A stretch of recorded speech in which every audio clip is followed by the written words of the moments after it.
Hello everyone, welcome back to our new another mini blog. তো বন্ধুরা, এখন বাজে বিকেল বিকেল না বলতে পারো সন্ধ্যার পরের টাইমটা, মানে এখন বাজে 7টা, সন্ধ্যে 7টা। তো এখন হঠাৎ করে আমার খিদে খিদে পাচ্ছে, তো কি খাবো তাই ভাবছি। তো চলো তোমাদের সঙ্গে একটা রেডিমেড একটা খাবারের রেসিপি তোমাদের সঙ্গে শেয়ার করি। তো দেখো, রেডিমেড খাবারটা হচ্ছে ছোলা। এই ছোলাগুলো সকালে ভেজানো হয়েছিল, তারপর আমি হয় খেতে ভুলে গেছিলাম না, মানে অল্প কটা বেঁচে ছিল এই কটা, মানে আমি এগুলোতে একটু অঙ্কুরোদ্গমনের জন্য রেখে দিয়েছি। বিকজ আমি শুনেছি ছোলাতে অঙ্কুরোদ্গমন হলে বেশি পুষ্টি হয়। তো এই ছোলাটা আমি দেখেছি ট্রেন বা বাসের মধ্যে এই ছোলাগুলো বেশ সুন্দরভাবে মাখা করে। তো তার জন্য আমি এখানে এক টুকরো লেবু নিয়ে নিয়েছি, একটু পেঁয়াজ বাটা এবং একটা লঙ্কা নিয়ে নিয়েছি। তো তার সঙ্গে একটু চানাচুরো দিয়ে দেবো।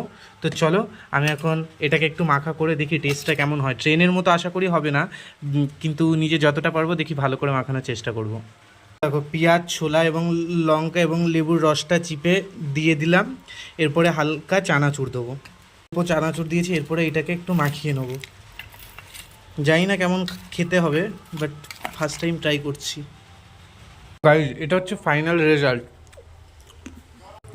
কিন্তু আর যাই বলো, যতটা খারাপ হবে ভেবেছিলাম ততটা কিন্তু খারাপ খেতে নয়, এটা বেশ ভালো খেতে।